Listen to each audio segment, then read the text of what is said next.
سر شام ہی سادہ لباس والے عیسائیوں کے قبرستان کے گرد منڈلانے لگے تھے۔ فیاض اور عمران قبرستان کے اندر چہل قدمی کر رہے تھے۔ یہاں ساری قبریں پختہ تھیں اور کچھ نئی قبریں ابھی زیر تعمیر تھیں جن پر اس وقت کام نہیں ہو رہا تھا۔ فیاض چاروں طرف قبروں کے کتبے پڑھتا پھر رہا تھا۔ تھوڑی دیر بعد اس نے عمران سے کہا، یہاں ڈاکٹر سٹیپلر کی قبر تو نہیں ہے؟ کیوں؟ تم یہ کیسے معلوم کر لیا؟ کسی قبر پر بھی اس کا نام دکھائی نہیں دیتا۔ تم بھی رہے وہی گونگے۔ ابھی نام کہاں سے لگ جائے گا؟ وہ تو ابھی زیر تعمیر ہے۔ بڑا شاندار مقبرہ بنے گا اس کا۔ بڑا اونچا سائنسدان تھا۔ کیا تمہیں معلوم ہے کہ اس کی قبر کون سی ہے؟ یہاں تو کئی زیر تعمیر ہیں۔ وہ چونکہ بہت بڑا آدمی تھا اس لیے اس کی قبر سب سے الگ تھلگ بن رہی ہے۔ وہاں روسے کی جاڑیوں کے درمیان، وہ ادھر دیکھو، سامنے دور تک روسے کی اونچی اونچی جاڑیاں بکھری ہوئی تھی اور ان کے اوپر ایک جگہ کسی نامکمل عمارت کے آثار نظر آ رہے تھے۔ فیاض بڑی تیزی سے اس طرف بڑھا۔ عمران کی آنکھوں میں شرارت آمیز چمک لہرانے لگی، لیکن اس کے ہونٹ بند ہی رہے۔ وہ اپنی جگہ سے ہلا بھی نہیں۔ تقریباً 5 منٹ بعد فیاض واپس آ گیا۔ دیکھو my dear super Fayyaz, Imran نے کہا، اب اپنے آدمیوں کو چھپانے کی کوشش کرو۔ اگر قبر کھودنے والوں میں سے ایک بھی ہمارے ہاتھ آ گیا تو کام بن جائے گا۔ کہاں چھپاؤں تم ہی بتاؤ؟ بلکہ جو تمہارا دل چاہے کرو، میں تمہیں پورا اختیار دیتا ہوں، فیاض بولا۔ عمران نے 15 منٹ کے اندر ہی اندر فیاض کے ساتھیوں کو اکٹھا کر لیا۔ اب اچھی طرح اندھیرا پھیل گیا تھا اور جینگروں کی جائے جائے قبرستان پر مسلط ہوتی جا رہی تھی۔ سردی آج بھی بہت شدید تھی۔ عمران انہیں مخالف سمت کی جاڑیوں میں لے گیا۔ فیاض بھی ساتھ تھا۔ سامنے والی جاڑیوں پر نظر رکھنا، عمران کہہ رہا تھا۔ ظاہر ہے کہ وہ اندھیرے میں تو کام کریں گے نہیں۔ میں یہ چاہتا ہوں کہ ان میں سے ایک بھی نکل کر نہ جائے۔ اس کے لیے یہی طریقہ بہتر ہوگا کہ ہم موقع پر ان جاڑیوں کو چاروں طرف سے گھیر لیں۔ وہ سب اس کی تجویز پر متفق ہو گئے۔ تقریباً 10 بجے انہیں آہٹیں سنائی دی اور سامنے والی جاڑیوں میں مدھم سی روشنی نظر آئی۔ فیاض نے بڑی گرم جوشی سے عمران کا شانہ دبایا اور اس کی پیٹھ تھپکتا ہوا آہستہ سے بولا، تمہارا خیال غلط نہیں ہوتا۔ اب اپنے آدمیوں سے کہو، عمران نے کہا۔ سینے کے بل زمین پر رینگتے ہوئے باہر نکلے اور ان جاڑیوں کو چاروں طرف سے گھیر لی، اور پھر اس وقت تک خاموش رہے جب تک وہ لوگ اپنا کام مکمل نہ کر لیں۔ ہمیں یہ بھی تو دیکھنا ہے کہ وہ قبر کیوں کھودنا چاہتے ہیں۔ کیوں، کیا خیال ہے؟ ٹھیک ہے، فیاض بڑھائی ہوئی آواز میں بولا اور اپنے ساتھیوں کو ہدایات دینے لگا۔ تھوڑی دیر بعد ان جاڑیوں میں عمران اور فیاض کے علاوہ اور کوئی نہ رہ گیا۔ سامنے والی جاڑیوں میں اب بھی روشنی نظر آ رہی تھی۔ فیاض بڑبڑانے لگا، تم مجھے کبھی پوری بات نہیں بتاتے اور اس لیے بعض اوقات مجھے بڑی شرمندگی اٹھانی پڑتی ہے۔ پوچھو میری جان، کیا پوچھنا ہے؟ یہ قبر کیوں کھودی جا رہی ہے؟ ڈاکٹر سٹیپلر کے متعلق تم کیا جانتے ہو؟ عمران نے سوال کیا۔ وہ ایک بڑا سائنسدان تھا۔ بس اتنا ہی یا کچھ اور بھی؟ میرا مطلب ہے تمہیں اس کی مصروفیات کا علم تھا یا نہیں؟ میں اس کے بارے میں کچھ نہیں جانتا۔ خیر میں تمہیں بتاتا ہوں، عمران نے ایک طویل سانس لے کر کہا۔ وہ بھی دنیا کے انہی محدود چند سائنسدانوں میں سے تھا جو چاند پر جانے کا خواب دیکھ رہے ہیں۔ اسے ایک ایسا راکٹ بنانے کی فکر تھی جو سیدھا پرواز کرنے کے بجائے فضا میں دائیں بائیں اوپر نیچے مڑ بھی سکے۔ اچھا تو پھر؟ آسمانی تحریر۔ اسے اگر تم کسی انسان ہی کا کارنامہ سمجھتے ہو تو تمہیں یہ بھی تسلیم کرنا پڑے گا کہ وہ کسی پرواز کرنے والی مشین کے ذریعے عالم وجود میں آئی ہوگی۔ ہاں میں یہی سمجھتا ہوں، فیاض نے کہا۔ لیکن وہ کوئی ہوائی جہاز نہیں ہو سکتا، عمران بولا۔ کیوں؟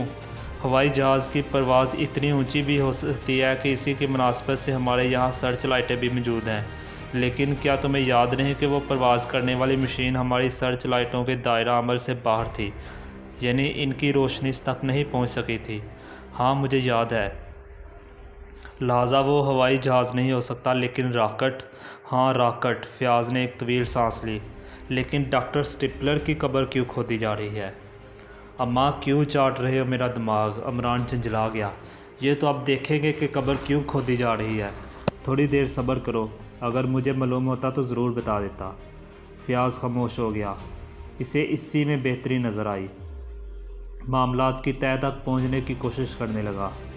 ڈاکٹر سٹیپلر کوئی معمولی آدمی نہیں تھا۔ تھوڑا پڑھا لکھا آدمی بھی اس کے متعلق بہت کچھ جانتا تھا۔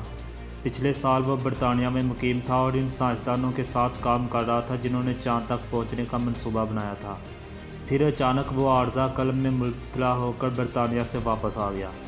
اس کے بعد شاید ایک ہی ہفتہ زندہ رہ کر موت کی گود میں جا سویا تھا۔ اسے مرے ہوئے آج ٹھیک 2 مہینے ہوئے تھے۔ فیاض نے اس کے متعلق اپنے ذہن کو آزاد چھوڑ دیا تھا اور یادداشت پھولے بسرے واقعات کی کڑیاں ملانے لگی تھی۔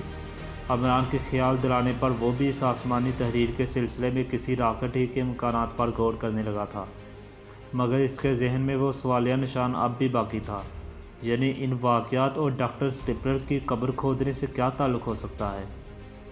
کیا اس کا کوئی راز اس کی قبر ہی میں موجود ہے؟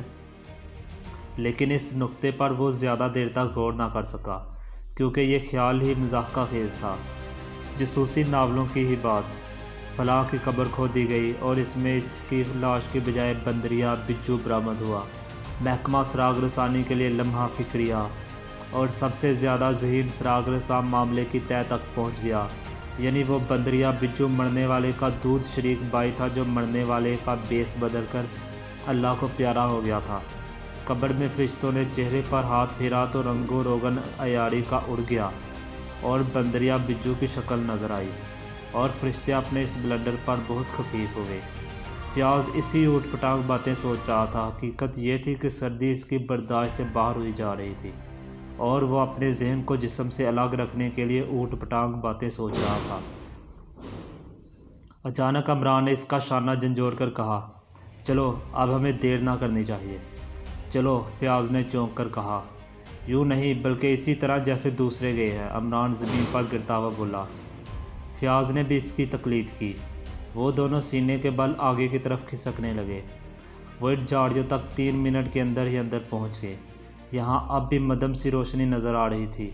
وہ زمین سے چپک گئے۔ جھاڑیوں کے اندر سے برابر کھرکھراہٹ کی آواز چلی آ رہی تھی۔ پھر اچانک ایسا معلوم ہوا جیسے دھڑا دھڑ اینٹیں گرنے لگی ہوں۔ لینا، عمران نے نعرہ لگایا۔ فیاض کے ساتھی چاروں طرف سے اندر گھس پڑے، مگر دوسرے لمحے میں ان سب کی کھوپڑیاں ہوا سے باتیں کرنے لگیں۔ زیر تعمیر قبر پر ایک پرانی سی لالٹین روشن تھی اور اس کی روشنی میں انہیں ایک کتا اچھلتا کودتا ہوا نظر آ رہا تھا، جس کے جسم پر چاروں طرف چھوٹے چھوٹے ٹین کے ڈبے بندھے ہوئے تھے، اور یہ آوازیں دراصل انہی ڈبوں کے زمین سے ٹکرانے کی بنا پر پیدا ہو رہی تھی۔ اس کے علاوہ وہاں اور کچھ بھی نہیں تھا۔ یہ کیا مصیبت ہے؟ عمران پر برایا۔ فیاض اس قبر کی طرف دیکھ رہا تھا جس کی ایک اینٹ بھی کھسکی ہوئی نظر نہیں آ رہی تھی۔ اس میں شاید کسی نے ہاتھ بھی نہیں لگایا تھا۔ پھر ان کی توجہ اس کی طرف مبذول ہو گئی جو اب بھی پہلے ہی کی طرح اچھلے کودے جا رہا تھا۔ انہوں نے اس کی گردن میں ایک رسی بندھی ہوئی دیکھی جو ایک ایسے 2 شاخے تنے والے درخت کے درمیان سے گزر کر دوسری طرف نکل گئی تھی جس سے کتے کا جسم ان ڈبوں سمیت دوسری طرف نہیں نکل سکتا تھا۔ یہی وجہ تھی کہ کتا اب بھی اسی جگہ موجود تھا، ورنہ وہ اسی سمت نکل گیا ہوتا جدھر گلے میں پڑی ہوئی رسی کا رخ تھا۔ چلو ادھر چلو۔ اچانک عمران نے کتے کی رسی کے ساتھ دوڑنا شروع کر دیا۔ دوسروں نے بھی اس کا ساتھ دیا۔ رسی پر ٹارچ کی روشنی پڑ رہی تھی اور وہ سر پر دوڑتے چلے جا رہے تھے۔ ایک جگہ اس کا دوسرا سرا ایک درخت کے تنے سے بندھا ہوا نظر آیا، اور ساتھ ہی فیاض کے حلق سے عجیب سی آواز نکلی۔ اس کی ٹارچ کی روشنی کا دائرہ ایک ٹوٹی پھوٹی سی قبر پر جم گیا تھا۔ عمران بھی رک کر ادھر ہی دیکھنے لگا۔ اس کا صندوق کھلا پڑا تھا، شاید اسے گرے سے نکال کر باہر پڑا رہنے دیا گیا تھا۔ چوٹ ہو گئی پیاڑے، عمران بڑبڑایا۔ ہم دھوکہ کھا گئے، سٹیپلر کی قبر دراصل یہی تھی۔ پھر وہ بڑی تیزی سے لاش والے صندوق کی طرف بڑھا۔ ہائے، لاش بھی غائب، فیاض نے اسے کہتے سنا۔ حقیقتاً لاش صندوق میں نہیں تھی۔ وہ اوزار بھی قریب ہی پڑے ہوئے ملے جن کی مدد سے قبر کھودی گئی تھی۔ وہ کافی دیر تک لاش ڈھونڈتے رہے مگر کامیابی نہیں ہوئی۔ آخر فیاض نے جلائے ہوئے لہجے میں کہا، تم نے مجھے دھوکے میں رکھا، میں خود بھی دھوکے ہی میں ہوں سپر فیاض۔ تم بکواس کرتے ہو۔ فیاض کا غصہ تیز ہو رہا تھا۔ ذرا تمیز سے، عمران گرایا، تم یہ بھول رہے ہو کہ یہاں تمہارے کچھ ماتحت بھی موجود ہیں۔ فیاض خاموش ہو گیا۔ بہرحال وہ وہاں سے بے نیل و نرام واپس آئے۔ فیاض نے اپنے ساتھیوں کو رخصت کر دیا اور دونوں ایک کیفے میں آ بیٹھے۔ فیاض کا موڈ بہت زیادہ خراب ہو گیا تھا۔ عمران خیریت اسی میں ہے کہ حقیقت ظاہر کر دو ورنہ خسارے میں رہو گے، اس نے عمران کو گھورتے ہوئے کہا، اور کہہ چکنے کے بعد بھی گھورتا رہا۔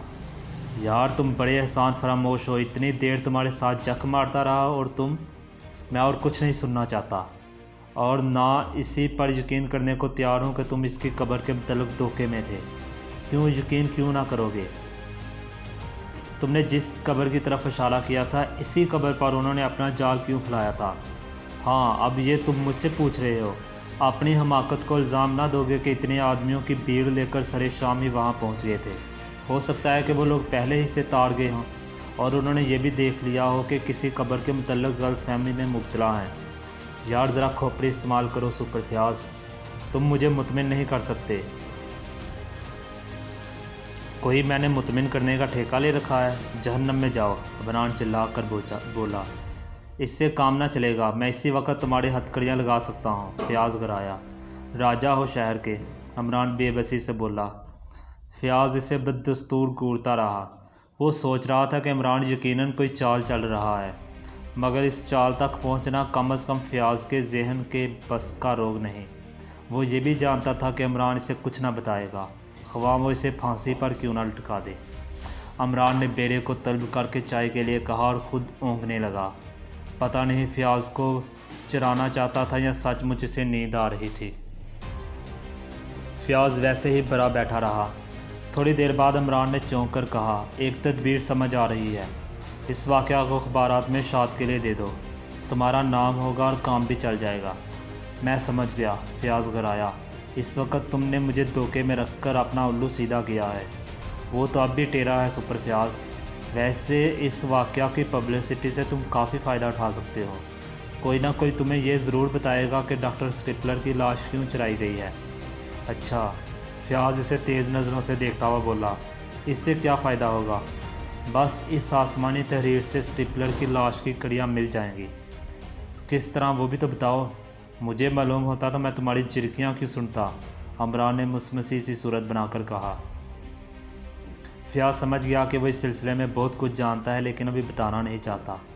بارہا ایسا ہوا تھا اور پھر عمران اس کی دانست میں ایک غیر سرکاری آدمی تھا، لہٰذا وہ کامیابی کے قریب پہنچ کر کسی سرکاری آدمی کا سہارا ضرور تلاش کرے گا، اور وہ سرکاری آدمی خود فیاض کے علاوہ اور کون ہو سکتا ہے؟ لہٰذا فیاض نے سوچا کہ اسے اپنا موڈ ٹھیک کر لینا چاہیے۔ اس سے پہلے بھی عمران کئی بار کامیابی کا صحرا اس کے ساتھ باندھ چکا تھا۔ اچھا چلو، میں اس کی پبلسٹی کرا دوں گا، پھر کیا ہوگا؟ جو کچھ بھی ہوگا بہت جلد دیکھ لو گے۔ چائے پیو، عمران بربرایا۔ جولیانا فٹس واٹر تو بہت تھک گئی تھی۔ سلیپنگ سوٹ پہن کر اس نے ایک طویل انگرائی لی اور چھوٹی میز مسحرے کے قریب سرکا کر اس پر فون رکھ دیا۔ سیکرٹ سروس کے 8 افراد ہمیشہ اپنے سرانے فون رکھ کر سویا کرتے تھے۔ پتہ نہیں کب ان کے پراسرار آفیسر X2 کا فون آ جائے، جو نہ سونا جانتا ہے اور نہ آرام کرنا۔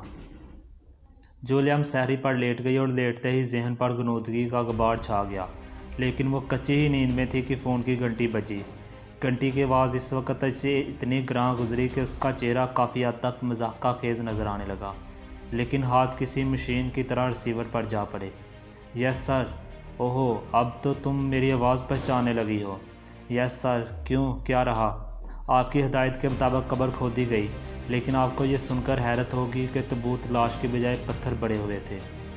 مجھے بالکل حیرت نہیں ہوئی، جولیانا فٹس واٹر۔ اگر مجھے یقین ہوتا کہ لاش قبر میں موجود ہے تو میں کبھی اسے کھود نکالنے کی زحمت نہ دیتا۔